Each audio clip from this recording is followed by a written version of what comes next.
Kanina kasi nakikinig ako sa statement ni General Wilkins Villanueva. Sabi niya na 3 months yung surveillance operation, no? Kay Alan C. And yet, after the raid, we don't know where Alan C is. Correct?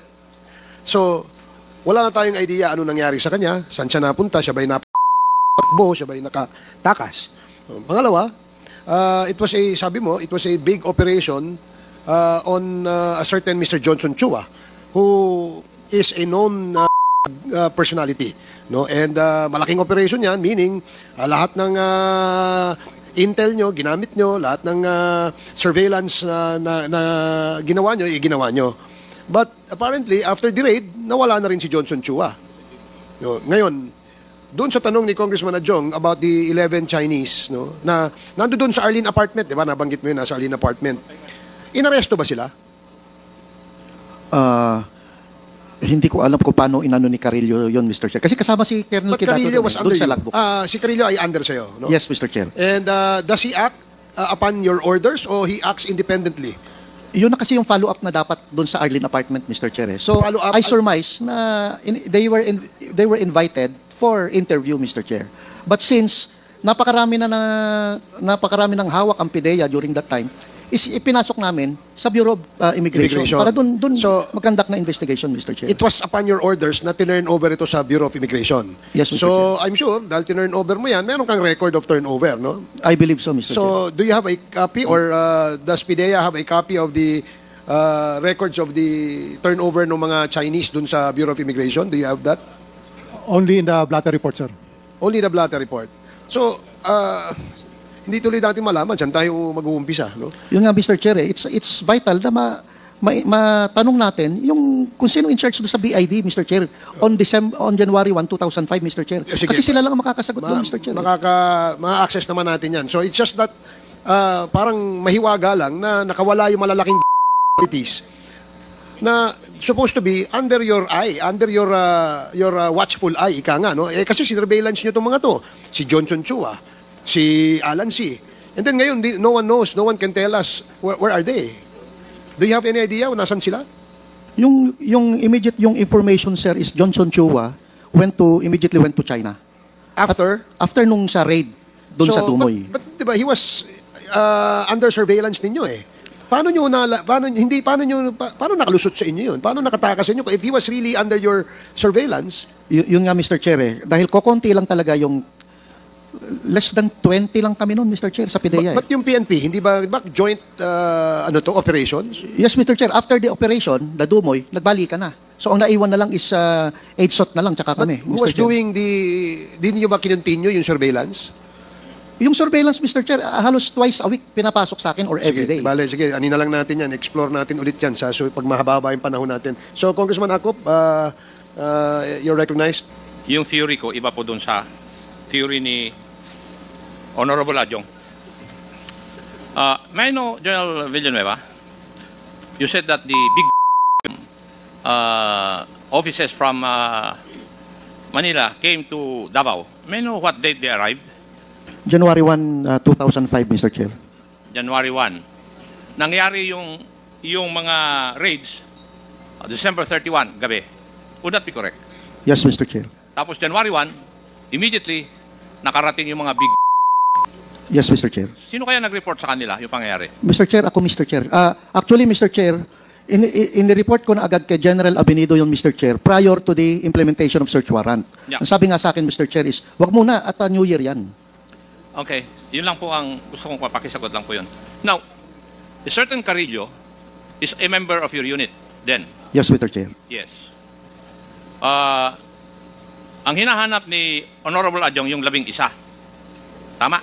Yes, Mr. Chair. Yung puzzle, hindi kompleto. Kaya hindi ma-piece ni Honorable Adjong.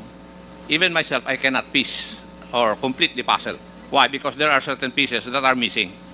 And the only available pieces of evidence would be the statement of Mrs. Jed Pilapil C., the blatter in the custody of PIDEA regarding the sequence of events that transpired during that incident. That would be correct, PIDEA. Yes, Mr. Chair. And the third document would be the affidavit of Las Cañas. Tatlo, we do not know where Alan C. is. There's no there's no report where he is from the official documents, except yung statement ni Mrs. Jed Pilapil, when she appeared sa isang hearing. At ang sinabi niya, na a friend called her during that time, doon sa incident, that her husband. Yun lang ang piece of evidence natin na magsasabi kung ano ang nangyari kay Alan C. Yung statement ng asawa niya na may nagsabi, tumawag sa kanya na asawa. 2, yung 11, we do not know where they are. But the blotter of the PDEA will tell us that the elements of the government forces got them from Arlene apartment. That would be correct, di ba? Yes, Mr. Chair. And they were turned over sa police, doon sa blatter mismo. Right? But I did not see any part of the blatter. I do not know if I can remember it. Walang sinasabi sa blatter na nabasa ko na itinurn over sa BI. Is there? Asek Kumban?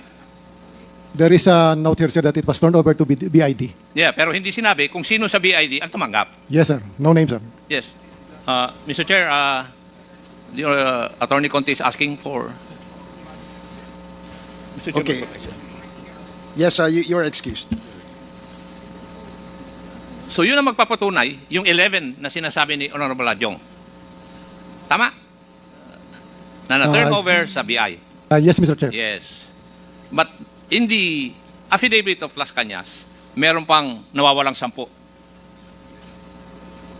Because in the affidavit of Las Cañas, in the Dumoy raid, 6 ang 10 ang buhay.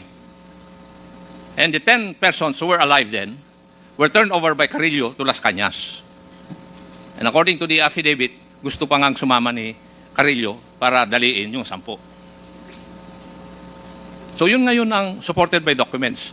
That is why I have another theory doon sa theory ni Honorable Adjong. Kasi tatlo yung grupo ng tao. One, si Alan C. Ang nagsasabi lang ang sitwasyon niya, sinabi ng isang kaibigan ni Mrs. C, yung kanyang asawa, yung 11, ang ebidensya lang na may 11 na taken from the Arlene apartments, yung blatter na nandun sa PDEA. Correct, Asek Kumban? Yes, Mr. Chair. Yes. Pero, another document, yung affidavit ni Las Cañas, nagsasabi, may 10 tao pa.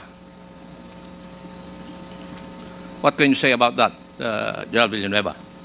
I can say anything about Mr. Las Cañas, Mr. Chair. But yung sa Arlene apartment, But would you agree that Las Cañas was there in Davao during that time, 2004? come again, Mr. Chair. Would you agree that Las Cañas was there in Davao in 2004? Kasi 20 years ago ito eh. Hindi ko, Mr. Chair, hindi ko kasi kilala si Las Cañas eh. Never talagang nakita ko si Las Cañas at hindi ko siya kilala, Yeah, Mr. Chair. pero sinasabi ko na ito yung mga dokumento. Samantalang yung mga sinasabi nyo, there's no evidence whatsoever which are available. Di ba? Wala. Pero ito, tama nga yung sinasabi ni Honorable Adjong eh. There's no recourse for us to believe yung sinasabi ni Las Cañas. Kasi nandito eh, affidavit. Subscribe and sworn to. Samantalang yung mga sinasabi ninyo, you cannot offer any piece of evidence. Na yung nag-imbestiga kay Jed Pilapil si, di ba? Wala. May presenta ba kayo na ebidensya? Aside from these documents na nandyan? Kaya sabi ko, we cannot complete the puzzle simply because some pieces are not available. But we can we can come up with certain conclusions na pwede Alan C, may 10 din at may 11 na tinurn over sa BID. Why? Because it's supported by evidence. Pero yung sinasabi ninyo, wala kayong ebidensya eh, na may pakita sa amin. Hinahanap nga ni Honorable Adjong eh, pero wala. So that is the current situation. Thank you, Mr. Chair.